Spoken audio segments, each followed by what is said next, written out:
Spoštovane gledalke, spoštovani gledalci, lepo pozdravljeni in dobrodošli na današnjem webinarju z naslovom Dogajanje na borzi v 2003, prvi kvartal.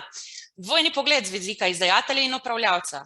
V naslednjih 45 minutah si bomo torej pogledali, kaj nam je prvo četrtletje prineslo na borzi. Mislim, da vam bomo popestrili tale deževen dan. Moje ime je Karmen Pogorevci in v imenu Ljubljanske borze bom danes vodila tale online dogodek. Kot ponovadi pa najprej pravno obvestilo. Webinar je izključno informativne narave. Na njem bosta sodelovala strokovnjaka, ki bosta izrazila svoja osebna mnenja in spoznanja.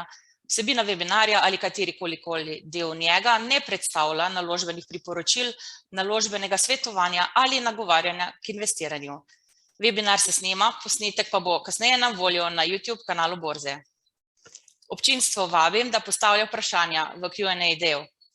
Kmalu se mi bosta pridružila tudi današnja gosta, ampak najprej si pogledajmo, kako je bilo poslovanje na Ljubljanski borzi v prvem četrtletju letošnjega leta v številkah.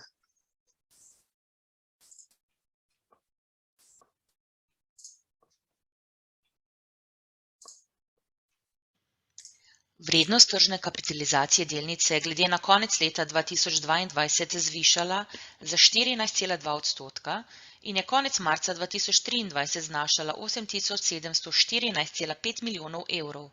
Navedeno zvišanje je predvsem posledica rasti tečajev delnic.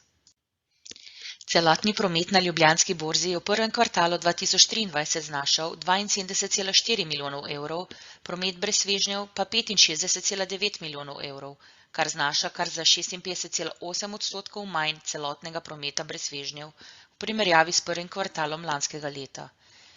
Takrat so povišan promet ustvarjale negotovosti vezane na rusko-ukrajinsko krizo. Povprečni dnevni promet je znašal 1,1 milijona evrov, v letu 2022 pa 1,7 milijona evrov. Povprečno število poslov na dan se je zmanjšalo na 131. V letu 2022 je bilo povprečje dnevno 187 poslov. Tudi v prvem četrtletju so bile najprometnejše delnice Krke iz prve kotacije.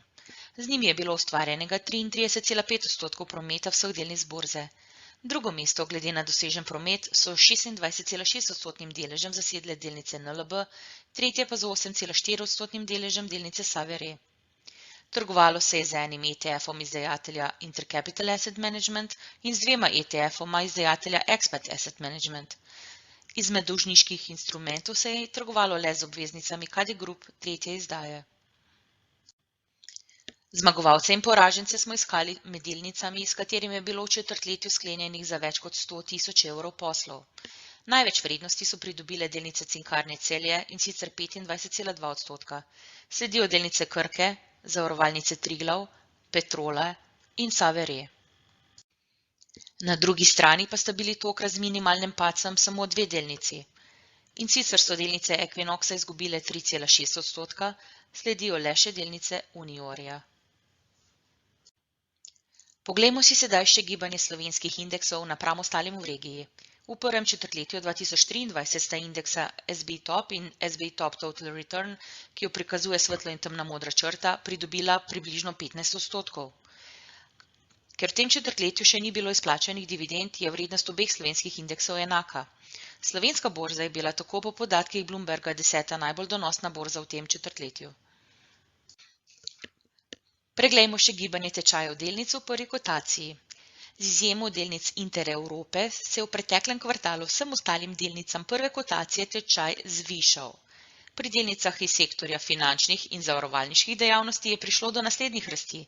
NLB plus 11,9%, pozavarovalnica Sava plus 13,4%, zavarovalnica Triglav plus 15,9%.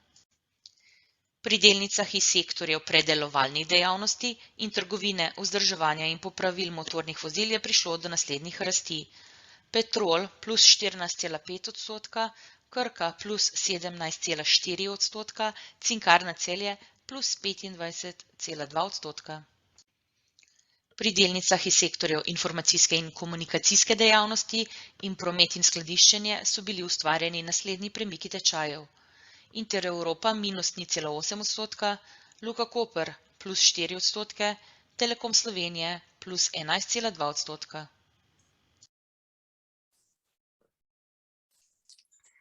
Sedaj pa je čas, da se nam pridružita tudi naša današnja gosta, ki bosta pokomentirala dogajanje na trgu.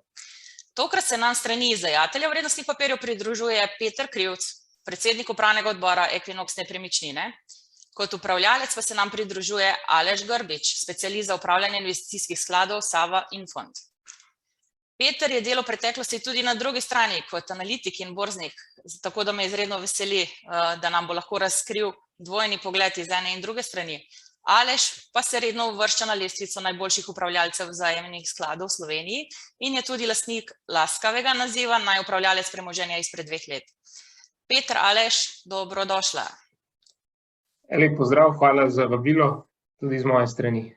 Lep pozdrav tudi z moje strani, hvala za povabilo. Super, dajmo kar začeti. Kakšen je vajen komentar na tele naše videne številke na Ljubljanski borzi v prvem četrtletju? Aleš, bi začel kar ti? Ja, res me je presenetilo, kje se je nahajala Ljubljanska borza, nekje do sredine aprila. Je bila čisto na vrhu pri podonosnosti v Evropi, pred njo sta bili samo grška in ciprska borza. In tudi zanimivo je, da sama regija Evropa je po dolgem času, poleg lanskega leta, občutno presegla donose v Ameriki, in Japonski in Kitajski. To pomeni, da vseeno, da so bili dobro nagrajeni ti naši vlagatelji, ki varčujejo v domači regiji. In tudi zanimivo je, da ta donos je bil kar 17%.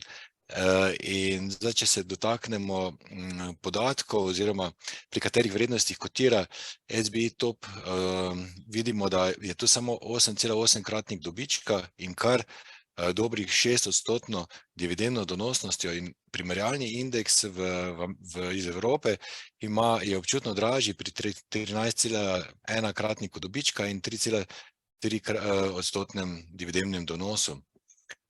Ja, tu ostajamo že kar nekaj časa na teh, bom rekla, nizkih kazalcih. To je dejstvo, očitno, kar se Slovenije drži. Peter, tvoj pogled? Ja, jaz se strinjam. Jaz bi rekel, da v Sloveniji na Ljubljanski borzi kotira kar nekaj zelo dobrih izdajateljev, zelo dobrih podjetij, in to se je zagotovo v prvem četrtletju letošnjega leta odrazilo tudi na donosnosti. Če pogledate na prvem in drugem mestu, NLB oziroma se opravičujem, Krka in Cinkarna Celje, to sta dve zelo konzervativno vodeni družbi, ki se skozi vse gospodarske cikle relativno dobro spopadata z situacijami in hkrati, kot je že Aleš povedal, nudita precej dobre dividendne donosnosti. Tako da bi rekel, da me ne presenečajo te donosi, glede na izdajatelje, ki jih imamo, in da so relativno dobri in da slovenska podjetja so še vedno relativno poceni, kot je Aleš že tudi povedal, glede na primerljiva vrednotenja v tujini. Ne smemo pa mogoče pozabiti eno stvar, da vendarle indeks SBI Top v lanskem letu je bil brez upoštevanja dividend praktično skoraj 20% v minusu, tako da lahko govorimo tukaj tudi o nekem, recimo, odzivu na malo slabšo donosnost lanskega leta. Ok, ampak Peter, če vidva kar nadaljujeva, ravno obratno pa velja za delnico Equinox. Letos je bila malce v minusu, kot smo videli lahko v prvem četrtletju, rahlo je izgubila na vrednosti. Je to tudi mogoče posledica to, kar si omenil, ker lani je bila pa med, bom rekla, boljšimi performerji? Jaz bi rekel, da ja. Prvo stvar, ki je potrebno tukaj poudariti, je, da Equinox je letos izplačal dividendo že med prvimi, tako da če bi gledali celotno donosnost delnice, bi bila za približno 3,5% višja.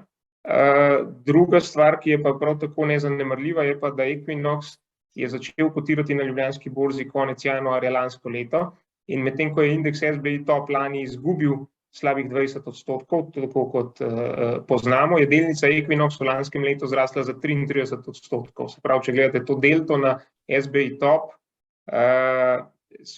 se vidi neka velika razlika, ki pa seveda ne more trajati v nedogled. Tako da to druga stvar, ki bi jo mogoče lahko poudarili kot razlog za mogoče minimalen padec delnice Equinoxa v letošnjem letu ali pa niti ne tako veliko rast, kot ostale družbe, je pa, da Equinox je nepremičninska družba, se pravi, je prva nepremičninska družba, ki kotira na Ljubljanski borzi, in v trenutnih časih so predvsem tuje nepremičninske družbe, ki kotirajo na tujih trgih precej pod udarom zaradi makroekonomske situacije vezane na rasti obrestnih mer, kjer spet mi z našo izjemno konzervativno politiko precej dobro botrujemo temu okolju, ne glede na to pa pač ima lahko to kratkoročno, recimo če zdaj gledamo v prvem kvartalu, malenkost pač negativen efekt. Ok. Aleš, kako pa bi ti povezal tale naš trg nepremičnin in pa delniški trg v neko celoto, kako lahko to zdaj tole kot upravljalec iz tvojega vidika vidiš? To kar je dokaj težko vprašanje. Verjetno je najlažje, če pogledamo pretekle donose, pa tudi njuno nihajnost, in tudi, če pogledamo statistiko, 25-letno statistiko, in zato pač, ker imamo časovno vrsto iz Amerike in jo upoštevamo in primerjamo recimo donosnost, povprečno letno donosnost delniških trgov in povprečno letno donosnost nepremičnin, vidimo nekje, da v 95-letnem obdobju je delniški indeks S&P 500 dosegel recimo analizirano, torej povprečno letno donosnost dobrih 9%, sicer 9,22%, nepremičnine pa nekje dobrih 4%. Ampak sigurno moramo pa se tudi tega zavedati, da je razlika v občutno nižji nihajnosti nepremičnin kot delniških naložb. Zaradi tega je tudi takšna razlika v teh donosih, ki prinašajo. In tudi, če pogledamo 50-letno obdobje, je povprečni donos delniških naložb dobrih 10%, nepremičnin 5,3%, in približno nekje polovico donosov delniških trgov so ustvarile nepremičninske naložbe v preteklosti. Tudi v zadnje 10-letno obdobje je mogoče malo rahla izjema, ker vemo, da smo bili priča kar precej dolgo časa negativnim obrestnim meram, in zaradi tega je prišlo do določene anomalije, ker smo imeli povprečni letni donos delniških naložb 12% oziroma 12,4%, medtem ko so nepremičnine prinesle 7,6%. In zdaj sigurno obdobje hitro rastočih obrestnih mer ne vplivajo najboljše za nepremičninske naložbe. Če gremo v recimo ta retail oziroma stanovanjski del, sigurno bo slabša dostopnost kreditov oziroma posojila bojo težje dostopne za tiste, ki morajo pač preko posojil svoj stanovanjski problem reševati ali pa povečevati število nepremičnin. Tako da tudi v zgodovini so z rastjo obrestnih mer so pač te naložbe postale malo manj atraktivne, ker so potem na drugi strani imamo višjo atraktivnost obvezniških naložb. Ampak sigurno so te nepremičninske naložbe zanimiv del vsakega varčevalca kot premoženjski razred oziroma kot naložbeni razred, ker so denarni tokovi dokaj predvidljivi. In to je tisto, kar imajo tudi varčevalci radi, predvidljive denarne tokove in dokaj nizko negotovost, za kar pa ne moremo reči pri delniških naložbah, zato pa nosijo tudi toliko više donose. Ja, to je najbrž neka statistika globalna, Aleš, ki si jo zdaj podal? To je ameriška statistika za Ameriko. Pri nas pač nimamo tako dolge zgodovine, da bi lahko, pa tudi trg je verjetno dokaj specifičen. In v Sloveniji želijo stanovanjske nepremičnine ljudje posedovati, najemniški trg ni toliko razvit in tudi verjetno država še ima precej rezerve, da naredi nekaj za mlajše generacije glede stanovanjskih nepremičnin. Ja, imamo pa seveda še drugi del, kot so poslovne nepremičnine, kar je v bistvu stvar, kar razumem, da pač Equinox investira, ne? Tako, zdaj, če se jaz mogoče navežem na to, zagotovo drži, da nepremičnine kot naložbeni razred so manj nihajne in posledično tudi verjetno dolgoročno nekoliko manj donosne kot delniški indeksi. To gre za čisto drug naložbeni razred. Seveda, če gledamo v Sloveniji, večina prebivalcev Slovenije večino premoženja investira v nepremičnine, ne preko institucionaliziranih produktov, kot so na borzah kotirajoči nepremičninski skladi oziroma delnice nepremičninskih družb, ampak preko nepremičnin neposredno. Tako da Slovenci smo precej nagnjeni k investiranju v nepremičnine. Absolutno pa gre tukaj za neko predvidljivost donosov. V konkretnem primeru, kar smo tudi že javno komunicirali, Equinoxa, mi smo lani uspeli podpisati dolgoročne najemne pogodbe za naše hotelske nepremičnine, to so 20-letne najemne pogodbe z minimalnimi garantiranimi najemninami. Tako da mi v bistvu že danes praktično vemo najmanj, koliko denarja bomo naslednjih 20 let prejemali. Če pa primerjate to z naložbami v delnice, recimo konkretno najbolj donosno letos Cinkarno Celje, bo pa letošnja dividenda donosnost verjetno nekje proti 10%, naslednje leto, glede na plan, ki ga je družba razkrila, bo pa verjetno nič. Petrol, vprašanje, če bo letos izplačal dividendo. Sprav to je ta nihajnost, o kateri smo govorili. Medtem ko nepremičnine seveda so manj nihajne, ampak posledično potem tudi bolj stabilno donosne in nekoliko manj donosne kot same delnice. Ja. Pač bolj predvidljivi prihodnji denarni tokovi. Tako, dokler so to dolgoročne najemne pogodbe, kar jih mi recimo imamo. Pri nas nobena nova pogodba, ki jo sklepamo, ni krajša od 10 let in vse so indeksirane za inflacijo. Seveda je več elementov potem te enačbe, ampak v osnovi pač določene zakonitosti obstajajo. Zdaj seveda ameriški trg je razvit, prvi nepremičninski skladi so se tam pojavili 50 let nazaj, na Ljubljanski borzi se je prvi pojavil lansko leto. Tako da smo recimo v Sloveniji 50 let za Ameriko, pa verjetno 20 let za Zahodno Evropo. Tako nekje. Ja, vsekakor pač te REIT-i oziroma Real Estate Investment Trust niso nič kaj novega na svetu, imajo precej dolgo zgodovino. A pa je kakšna posebnost, kako delujejo v Evropi ali pa v Ameriki? Ali še ti to kaj si zaznal? Ja, dejansko mi spremljamo tudi ta naložbeni razred oziroma znotraj sektorjev, ki jih ima GICS, in pač gre za podjetja, ki imajo običajno v lasti nepremičnino. Tu gre predvsem za poslovne nepremičnine različnih tipov, ali so povezane z zdravstvom ali s kakšno drugo dejavnostjo, hotele, nakupovalna središča, tudi skladišča in tudi stanovanjske nepremičnine. In tudi veljajo določena pravila, ki jih morajo izpolnjevati, in če izpolnjujejo ta pravila, potem dobiček ni obdavčen, ampak morajo vsako leto vrniti vsaj 90 do 100% dohodka v obliki dividend. In to je zelo privlačno za vlagatelje, ker je večina dobička je izplačena v obliki dividend, imajo visok denarni tok. In tudi pravilo še eno pravilo je, da vsaj 75% sredstev morajo vložiti v nepremičnine. In potem še nekaj malenkosti, ampak mislim, da to ne bo toliko zanimivo za naše vlagatelje, ampak gre predvsem za optimalno, mislim, da gre za ustreznejšo naložbo v REIT kot v stanovanjsko nepremičnino, ki jo potem oddajamo, ker vlagatelj tam verjetno ne upošteva vsega časa, ki ga je vložil, in tudi tveganj glede najemnikov in vzdrževanja. In dejansko potem, če se spomnim, so Finance naredile neki izračun in so donosi teh stanovanjskih nepremičnin znašali nekje med 2 do 2,7%.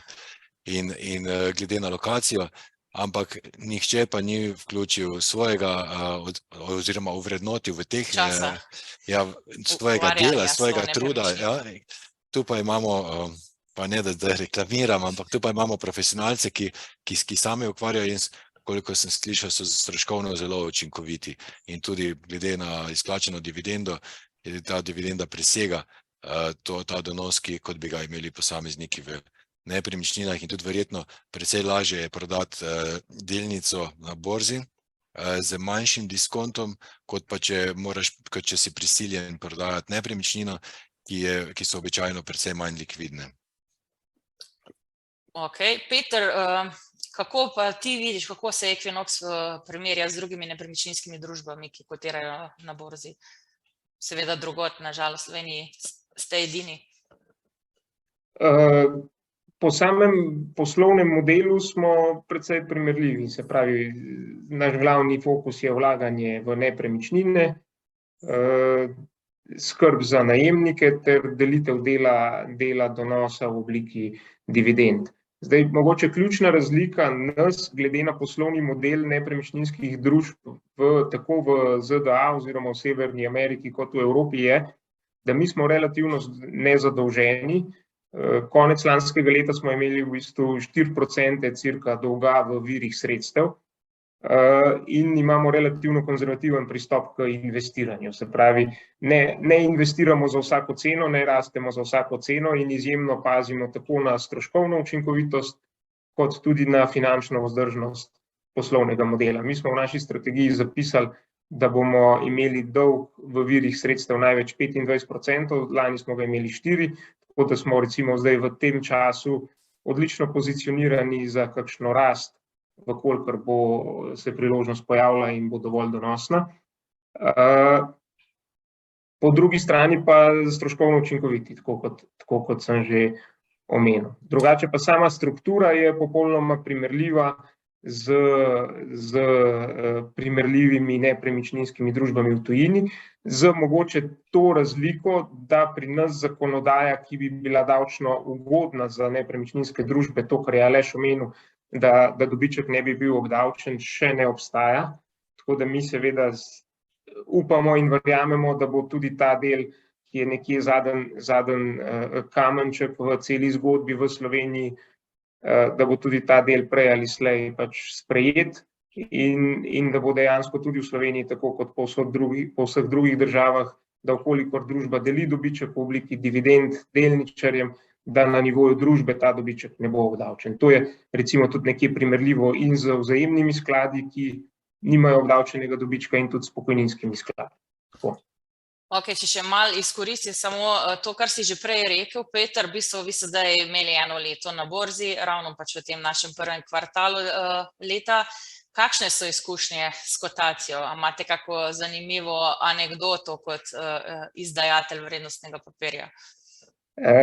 Ja, izkušnje s kotacijo po dobrem letu, se pravi januarja je minilo 1 leto, so zelo pozitivne. Mi smo v tem letu uspeli povečati število delničarjev za približno 40% glede na začetno stanje in zelo veliko smo pridobili tudi malih vlagateljev, to, kar je bil na koncu tudi naš cilj. Se pravi, da bi ljudje, ki imajo nekaj tisoč, mogoče nekaj 10.000 evrov, investirali v nepremičnine preko naložbenega razreda nepremičninskih družb v Sloveniji. Ker seveda Slovenci smo precej nagnjeni k investiranju v nepremičnine, ampak za nakup nepremičnine vi rabite 100.000 verjetno najmanj evrov, medtem ko nakup delnice, če se želite izpostaviti do naložbe v nepremičnine, pomeni v našem konkretnem primeru cirka 50 evrov recimo.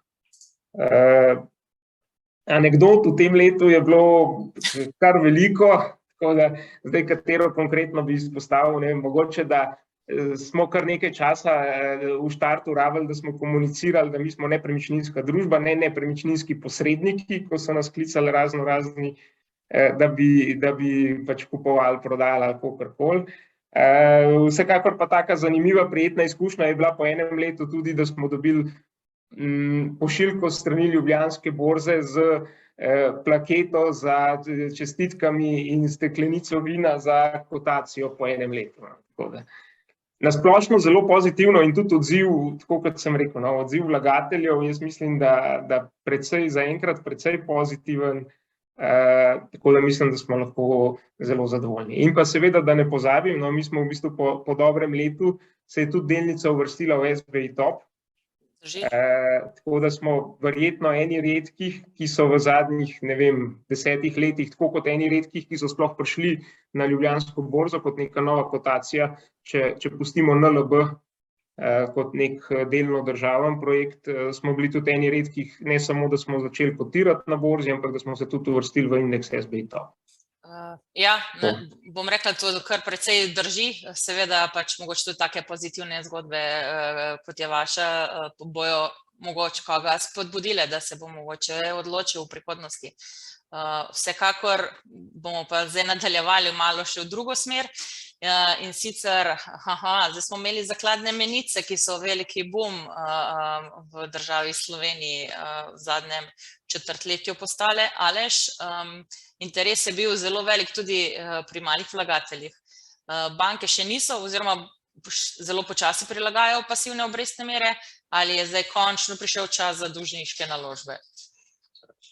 Ja, to je eno boljših vprašanj, oziroma tudi lani, recimo v lanskem letu, se je zgodilo, bi rekli, da se je zgodilo skoraj stoletja, polovica stoletja. Mi smo imeli polovico stoletja proces zniževanja obrestnih mer od pretekle energetske krize in tudi gospodarske, od velike energetske krize in gospodarske krize. In v tem času, v procesu zniževanja obrestnih mer, smo prišli tudi do določenih ekstremov, ampak o tem kasneje. In zdaj zanimivo je, da so končno obveznice, tako kratkoročne, kot so zdaj zakladne menice, ali pa tudi dolgoročne obveznice postale zanimiv naložbeni razred, prinašajo nek donos in gre predvsem tukaj za varne naložbe. Ampak po lanskem letu težko bi nekdo rekel, kako to, da gre tak velik upad, ampak je šlo za varne naložbe. Res je, lansko leto ni bilo najboljše, ampak šlo je za, mislim, da najhitrejši dvig obrestnih mer, oziroma definitivno za najhitrejši dvig obrestnih mer v zadnjih 40 letih in zaradi tega. Ampak to je prineslo tudi v pozicijo, da ko smo govorili o letu 2019, ko so bile obrestne mere od 2019 pa do 2022 negativne, kar je bil dober, bi rekli, bili so odlični pogoji za ustvarjanje raznih premoženjskih balonov. Vsi poznamo, kaj se je s kriptom dogajalo, tudi nepremičnine so v takem okolju, predvsem stanovanjske nepremičnine šle v nebo. In zdaj smo res lahko zadovoljni, da končno po 3 letih, bi rekli, donosov, ki sploh niso bili donosi na tem premoženjskem razredu, lahko govorimo ponovno o donosih, ki so aktualni. In tako krat te zakladne menice, ki ponujajo okoli 3% donose, med 3 imamo ročnost od 3 do 12 mesecev, zelo zanimiva naložba za malega vlagatelja, ampak ne smemo pozabiti, da tudi depoziti na bankah bodo postali zanimivi. Banke pa z zamikom prilagajajo in tudi verjamem, da bo v naslednjih 3 do 6 mesecih ustrezno prilagodile te obrestne mere. In mi kot družba ocenjujemo, da so te naložbe bodisi direktno v obveznice, bodisi v obvezniške vzajemne sklade res zanimive. Obvezniški skladi lahko, če bi držali naložbe do dospetja, prinašali nekje 3 do 4% letni donos, kar je skladu s temi zgodovinskimi donosi. In poleg tega tudi vemo, da so obveznice vsebovane v teh uravnoteženih skladih in je res super novica, da lahko končno vlagatelji dobijo tisti donos, ki so ga zgodovinsko lahko dobivali v obveznicah. In ja, nekako to je tisto osnovno. Vidim pa tudi, da imamo neka vprašanja, ki so... Ja, vprašanje kar nekaj sicer že prihaja, ampak mogoče bi še Peter ti najprej povedal, kako je vaš pogled na obvezniške naložbe. V osnovi precej podoben, kot je že Aleš povedal. Mi smo tudi v bistvu pred kratkim oziroma v prejšnji izdaji menic za naše poslušalce, delničarje posneli nek krajši video in smo tudi do neke mere priporočali nakup menic. Mi mislimo, da v tem času, ko so obrestne mere na depozite bančne praktično kratkoročne še vedno nič in ko imamo Slovenci 25-26 milijard denarja na bankah, da ta denar je praktično absolutno treba investirati v neke produkte, kot so zakladne menice Republike Slovenije, ki so netvegane oziroma še manj tvegane, čisto po teoriji, kot vloga na bankah, ker banka bo prej popadla kot država sama in nosijo nekje okrog 3% donosa. Tudi ta aukcija, ki je bila 2 dni nazaj, so bili donosi tukaj nekje. In se nam zdi, da to je absolutno dobra alternativa tako za male kot tudi za večje oziroma institucionalne vlagatelje za investiranje nekih presežkov kratkoročno, ki bi sicer ležali, če tako lahko rečemo, na bančnih računih. Ok, dajmo še mogoče samo tole poskušati komentirati, ne? Zdaj smo rekli više obrestne mere, neko mogoče vrnitev v normalo, ker negativne obrestne mere pač niso bile normala. Kakšne so priložnosti in kakšne pasti za različne izdajatelje vrednostnih papirjev, Aleš? Sigurno z vidika poslovanja, ne? Treba se vprašati, kdo je najbolj občutljiv na spremembo obrestnih mer, ne? In to so pač tudi tisti izdajatelji v sektorjih, ki so običajno najbolj zadolženi. In to gre običajno za podjetja iz sektorja, kot ga mi imenujemo utility, oziroma oskrba z vodo, električno energijo, ali pa tudi sami proizvajalci električne energije. In tam je nerodno, pa če so zadolženi po obrestni meri, ampak običajno oni lahko prenesejo višje stroške obrestnih mer na svoje kupce in s tem dejansko nekako nimajo težav. Ampak da ne bomo samo govorili o slabih straneh višanja obrestnih mer, visoke obrestne mere dejansko blagodejno vplivajo za poslovne rezultate poslovnih bank, ki imajo fokus pač predvsem na kreditiranje prebivalstva, ali pa podjetij, zaradi tega, ker se jim marže občutno povišajo. Torej, neto obrestna marža se jim takrat občutno poviša. Vidimo, da zdaj, kje so pasivne obrestne mere, kje so aktivne obrestne mere, dejansko banke zdaj že, bi rekli, so se priklopile na nek naftovod, ne, in bodo verjetno, če se bo kreditna aktivnost izredno znižala, pričakujem, da bodo banke imeli izredno dobre rezultate. Ok. Peter, kako je pa Equinox pripravljen na višje obrestne mere? Predvsem tako, kot smo delno prej že povedali, da je nezadolžen oziroma praktično nezadolžen in pa da tudi del kreditov imamo ščiten preko interest rate swapa oziroma obrestnih zamenjav, ter da presežke likvidnostne denarja nalagamo v vrednostne papirje, ki so tudi izpostavljeni na rast obrestnih mer oziroma z variabilnimi obrestnimi merami. Tako da iz vidika Equinoxa jaz bi ocenil, da predvsem iz vidika pasive bilance stanja, da smo približno 15-krat manj zadolženi kot povprečna evropska nepremičninska družba, ki je vključena v evropski indeks nepremičninskih družb. Jaz mislim, da smo precej dobro pripravljeni na rast obrestnih mer, medtem ko nekatere v tujini kotirajoče družbe pa bodo zaradi relativno visoke zadolženosti lahko imele kar težave. Ja, glede same aktive in prihodnjih najemnin, pa imamo pač najemnine vezane na rast cen oziroma v določenih primerih na izboljšanje rasti poslovanja, kar se seveda z rastjo inflacije, posledično rastjo obrestnih mer tudi nekako se mora oziroma se bo odraziti.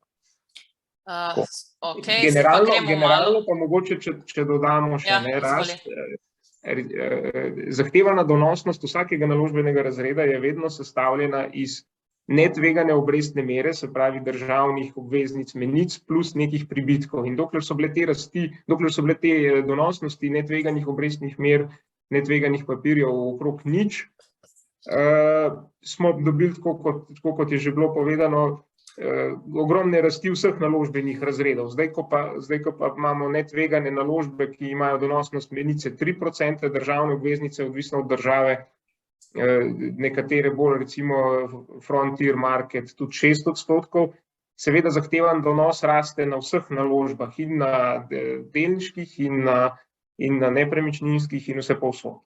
Tako da je treba biti previden. Previdnost nikoli ni odveč, in ni ena firma enaka drugi. Dajmo se zdaj malo lotiti vprašanj udeležencev.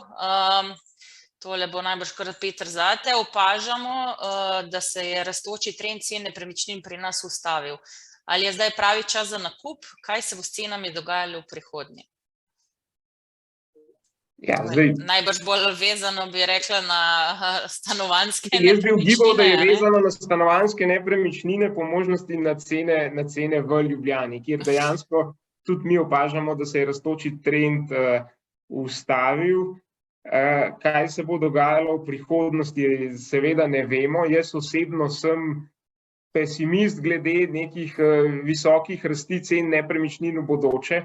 Zdaj, a bomo videli padce, si ne bi upal trditi, a bomo pa videli 10-20% rasti cen stanovanj v Ljubljani, pa jaz osebno, to je pač moje osebno mnenje, jaz mislim, da ne, ker enostavno kupne moči za stanovanja po 4, 6, 8 tisoč evrov z osebnimi dohodki, ki so v Sloveniji, pač jaz mislim, da je ni več. Investicijskih nakupov stanovanj, zato da bo donos 3%, recimo, tako kot so finance izračunale, pa jaz mislim, da tudi ni več, ker veliko bolj enostavno je kupiti zakladno menico, pa imeti 3% donos, kot pa oddajati stanovanje.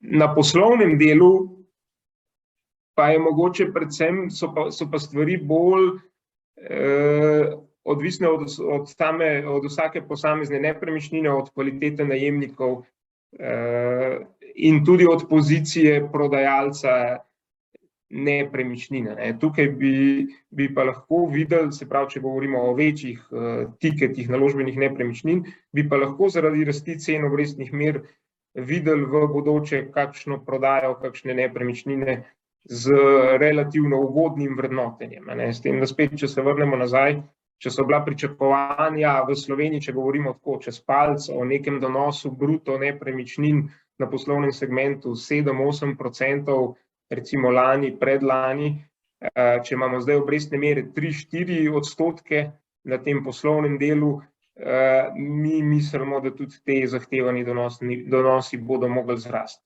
Zaenkrat pa še niso. Zaenkrat pa predvsem zaznavamo upad števila transakcij, to, kar mislim, da je tudi več kot javno znano. Kar je v bistvu prvi nekak znanilec bil vedno do zdaj, da bo prišlo do nekega obrata.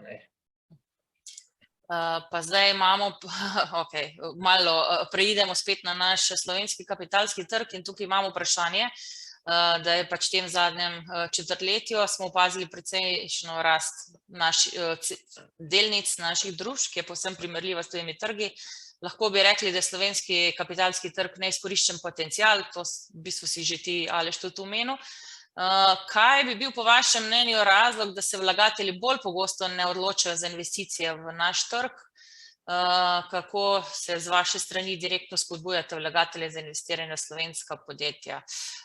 Zdaj, Aleš, bi lahko to ti komentiral, zdaj sicer direkt vlagateljev ne morete spodbujati, ampak vsaj neki tak splošen odgovor. Ja, sigurno je, dejansko imamo tuje vlagatelji, domači vlagatelji so bolj naklonjeni domačemu trgu, poznajo podjetja, Slovenija je mala, vsakdo ima kakega skoraj sorodnika v nekem večjem slovenskem podjetju in zato je verjetno bolj mamljivo. Res pa je, da izgledajo slovenska podjetja cenejša, dejansko so cenejša kot tuja konkurenca, so manjša, moramo pa tudi vedeti, da plačamo pač tisti diskont za nelikvidnost. Nekdo, ki bi ima verjetno večjo pozicijo, bi moral dalj časa prodajati, mogoče bi ceno spustil oziroma občutno nižji ceni, da bi prodal svojo pozicijo in to je potem pač tisti razlog, pa verjetno tudi delno zakonodaja, kjer bi lahko omogočili posameznikom, da bi preko svojih pokojninskih računov uvedli bi pokojninske račune in bi potem lahko posamezniki za svojo pokojnino, kar bo potrebno enkrat varčevati v delniških naložbah iz bruto plače. In to je verjetno en zelo, zelo pozitiven ukrep, ki bi ga morali sprejeti, da glede na demografske trende, s katerimi se soočamo v Sloveniji, pa ne samo v Sloveniji, v celotni Evropi, je to verjetno ena nujna prioriteta v naslednjih, mislim, 3 letih bi se moralo zgoditi.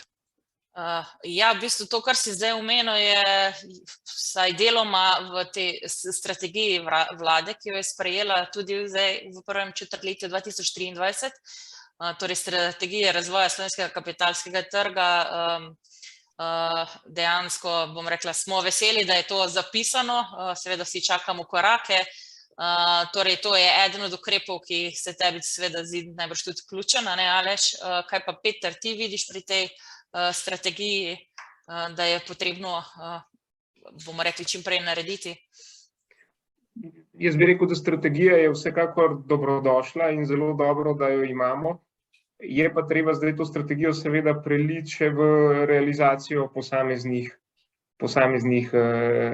strateških projektov oziroma ciljev, ki jih ta strategija ima. Zdaj, v konkretnem primeru zgodbe Equinox, mi smo celotno to recimo kotacijo, diverzifikacijo tudi recimo vlagateljev prek kapitalskega trga že naredili lani, ko te strategije še ni bilo. In tako kot že omenjeno, nam še manjka ta košček davčne zakonodaje, da bomo res primerljivi z ostalimi investicijskimi skladi in produkti.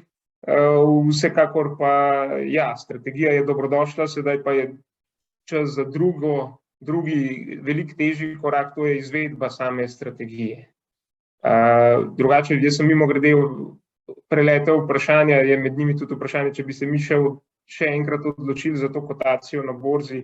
Absolutno bi se. Odgovor je, da bi se, da mi ocenjujemo to našo zgodbo enega leta kot zelo pozitivno, ni pa mogoče najlažje. Z regulatornim okvirom, ki je v Sloveniji, kot tudi v Evropski uniji, z vsemi zahtevami, to ni ravno enostavno, bi se pa odločili ponovno še enkrat. In mi smo res izjemno zadovoljni v bistvu s tem, kar smo uspeli v dobrem letu narediti. Aha, ok. To smo odgovorili še na eno vprašanje sproti, super. Aleš, tole bo pa zate. Kako pogosto spreminjate naložbe v sklade? Ja, dejansko, dokler ta naložba upravičuje kriterije, na podlagi katerih je bila izbrana, je ne spreminjamo, razen če preseže pač tisti ciljni ponder, ustrezno prilagajamo in pač to je stvar analitikov in tudi upravljavcev. Običajno se neka agresivnost tukaj ne izkaže za dobro in si je več škode kot koristi. Pomembno je, da ta naložba ni v panogi ali pa sektorju oziroma podsektorju, ki ima strukturne težave ali pa gre za za čakanje nek preobrat pri poslovanju. Običajno je bolje vlagati v podjetja, ki so uveljavljena na trgu, imajo mogoče prevladujoč tržni delež, izrazite konkurenčne prednosti, izkušeno vodstvo z uspehom v preteklih podjemih ali pa podjetjih. Dejansko mi pa sledimo temu, da naredimo največ za naše vlagatelje s tem denarjem. Včasih se pohecamo, mi smo v službi, naš delodajalec so naši vlagatelji in tako se tudi obnašamo in želimo pa za njih narediti čim višji donos ob zmernem tveganju. In tudi sem tu zavidel, da kar nekaj vprašanja povezanih s tem vlaganjem. Ja, daj mi probati malo združiti, v bistvu bolj v smislu so vprašanja, zdaj, če je nekdo kot začetnik, ko vlaga v delnice, na kak način, kam bi se naj osredotočil, je to vlaganje v zeleno energijo, ali je to v kripto, ali je vlaganje na domačem trgu ali EU? Seveda, tu je zdaj pomembno je, kakšno znanje ima nekdo, torej kot začetnik, nekdo, ki reče kot začetnik, a pa tudi nekdo, ki ima izkušnje s finančnim trgom, je vprašanje na mestu, ali je ta oseba sposobna določiti pošteno vrednosti, torej opraviti oceno vrednosti posameznega podjetja, torej izračunati, koliko je poštena vrednost na podlagi DCF-a. Domnevam, da je nekje 2 do 3% udeležencev na finančnih trgih, je sposobnih kaj takega in potem pa še tudi imeti ustrezne predpostavke, vsaj približno v nekem obsegu.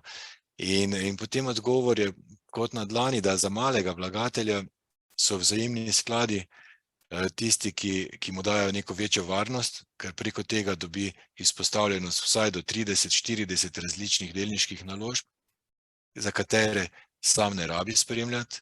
Če bi pa sam imel svoj portfelj, bi tak vlagatelj verjetno imel vsaj 5 do 10 naložb, Vprašanje, ali bo imel dovolj časa, da jih spremlja, ali pa se odloči za strategijo, pač da kupi in pusti naslednjih 10 let, dobiva dividende, visoke dividende, kot so na Ljubljanski borzi. Imamo precej podjetij, ki izplačujejo visoke dividende, predvsem te iz finančnega sektorja, Krka, tudi Equinox, zadovoljive dividende.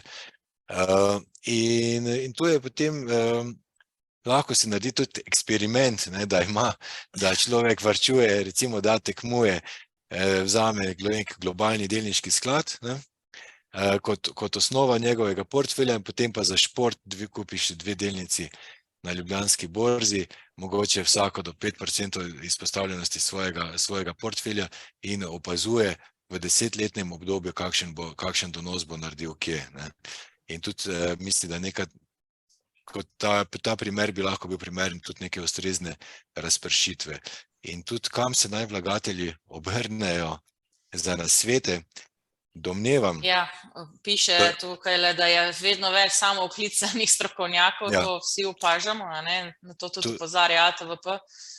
To bi zdaj bilo potrebno pač opozoriti tako, ne, da moja domneva je, da tako predvsem družbe za upravljanje vzajemnih skladov, kot tudi pokojninske družbe, ampak predvsem družbe za upravljanje vzajemnih skladov si želijo, da imajo vlagatelji ustrezen produkt, ki paše glede na njihov profil, ker takrat bo to varčevanje uspešno, bo dolgoročno in bo tudi donosno.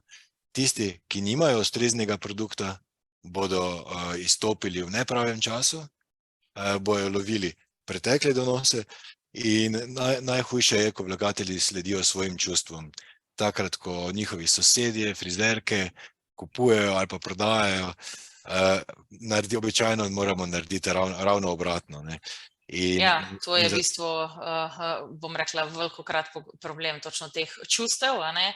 Sigurno pa zdaj, če govorimo pa samih naložbah, recimo v delnice, če to koga zanima, takrat se pač mora priti pa direktno do borznih članov, a ne. Pa bomo rekli do investicijskih svetovalcev pač pri njih, tako da imamo pač tudi eno vprašanje, čisto konkretno, če bi imeli 10 milijonov evrov, kar seveda ni pol mali vlagateljev, in konzervativni vlagatelj, kako bi razpršili vašo naložbo zdaj. Jaz osebno ne smem tega komentirati, zdaj ne vem, a vidva lahko, je pa sigurno vse skupaj, tako kot je že Aleš omenil, odvisno od časovnega horizonta tudi, bom rekla, naložbe, ne. Sigurno, če razpršimo v enakovrednih deležih, ali pa tudi glede na tržno kapitalizacijo, pa vzamemo to za ponder, med te člane ne bomo naredili kaj bistveno narobe, ne, mogoče se pač fokusiramo na tiste največje in med njimi ne delamo nekih večjih razlik in mislim, da bomo na dolgi rok bomo ustrezno nagrajeni. Ok, Peter, imaš ti tukaj, lahko kaj dodaš na tej temi? Ali kot nekega razpršenega večjega vlaganja na slovenski? Ne, absolutno ključno pri investiranju v vsakem primeru je ustrezna razpršitev premoženja. Zdaj ne vem, a se je vprašanje nanašalo samo na Ljubljansko borzo ali na splošno. Samo na Ljubljansko borzo.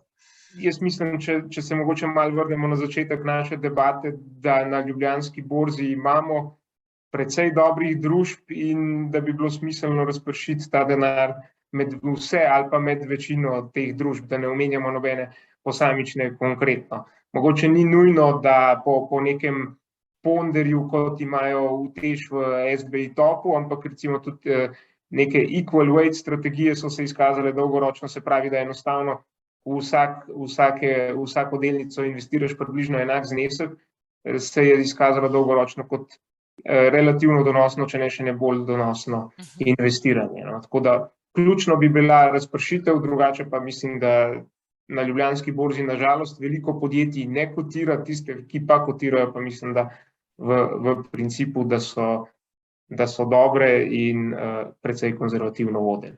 Ok, še eno konkretno vprašanje tukaj za Equinox in sicer kako se pa vi pri Equinox odločite, katere nepremičninske naložbe iti? Mogoče čisto na kratko, ko smo že kar malo s časom čez. Ja, mogoče čisto na kratko. Osnovni cilj, ki ga mi zasledujemo, je seveda donosnost. Se pravi, prva presoja investicije v neko nepremičnino je, kakšno donosnost bomo dosegli, kakšno na koncu tudi dividendo oziroma koliko višjo dividendo bomo lahko našim vlagateljem izplačali. Poleg tega pa tudi mi gledamo na razpršitev tako po vrsti nepremičnine.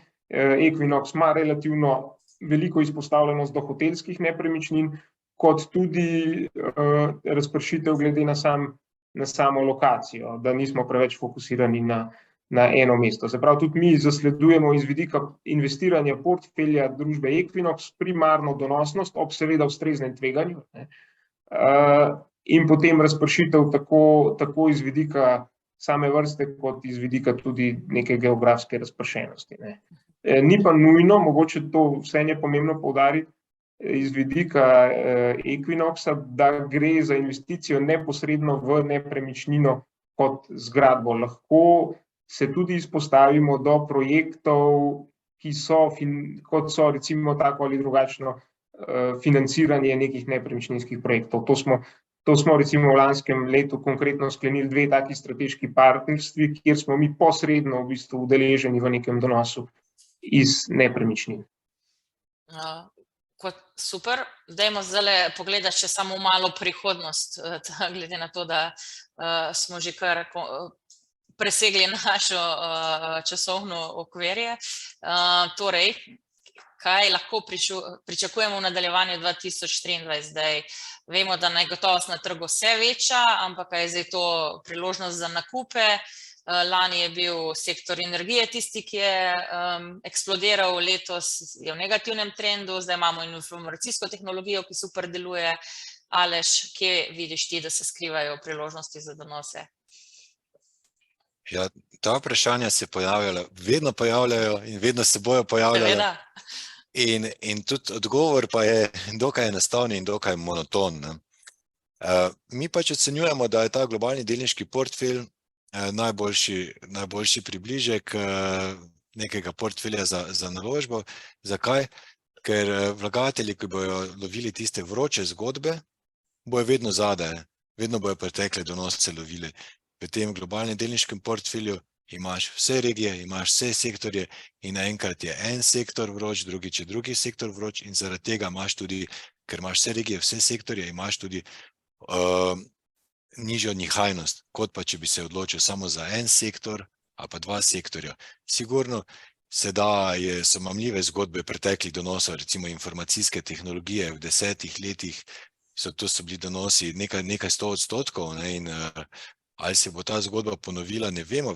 Vemo samo, da ta podjetja poslujejo še naprej zelo dobro, imajo še naprej visoke stopnje rasti, imajo pa kot bi rekli, nasprotni veter, to pa je višanje obrestnih mer. Če se bo to višanje obrestnih mer nadaljevalo, se bo pač vrednost teh naložb prevrednotila, to pomeni, ko obrestne mere oziroma zahtevana donosnost narašča, se bo pač znižala. Ampak na dolgi rok bo vrednost teh naložb naraščala, torej 10 let plus.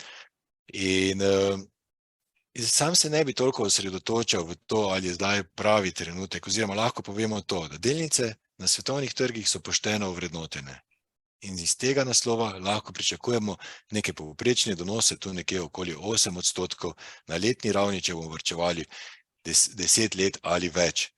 Ampak še enkrat, te vroče zgodbe naj bojo bolj za šport, za manjšo utež v portfelju, nekje do 20%.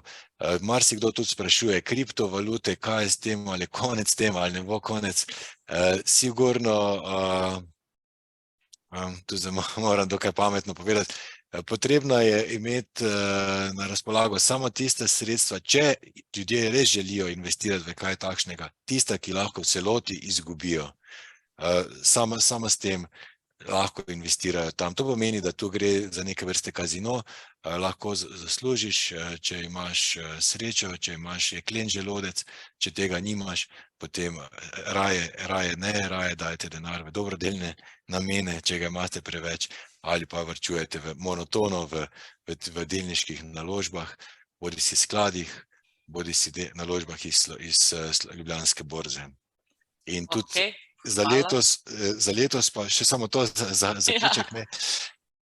Verjetno nas čaka dokaj zahtevno leto, ampak tako je vedno, ne. Vedno takrat, ko je povišana negotovost, takrat je čas, da lahko dosežemo tudi nadpovprečne donose. In naj vas ne bo takrat, ko vas je strah, naj vas ne bo strah vstopiti na delniške trge. To je dober znak, da dosežete nadpovprečne donose. Ok, smele besede. Peter, še tvoj pogled v kristalno kroglo. Jaz v generalu bi se pač precej strinjal s povedanim. No. Ponavadi se je, ali pa velikokrat se je izkazalo, da tiste vroče zgodbe, ki so bile, kamor smo tudi recimo mi kdaj drveli, so se izkazale kasneje za ne tako zelo donosne in edino, kot nek pogled naprej, edino pametno, kar lahko vsak vlagatelj stori pri sebi, je postopno investiranje in ustrezna razpršitev. In seveda to, kot je bilo že velikokrat rečeno, noben pretekli donos, nobena pretekla zgodba ni garancija za naprej. Ne. Mene je presenetila analiza delnice Krke. Krka že, mislim, da 20 let je bilo rečeno, vsako leto konstantno viša dividendo. Vsako leto je dividenda, ki jo izplača malo višja. Ali bo zdaj tudi naslednjih 20 let jo višala, ne vemo, dejansko ne vemo. Ne? In si ne upamo reči, zdaj pa na podlagi, ali pa jaz osebno si ne upam reči na podlagi 20-letnega trenda, da bo tudi naslednjih 20 let tako. No? Tako da razpršitev in pač neko postopno investiranje in mirne živce.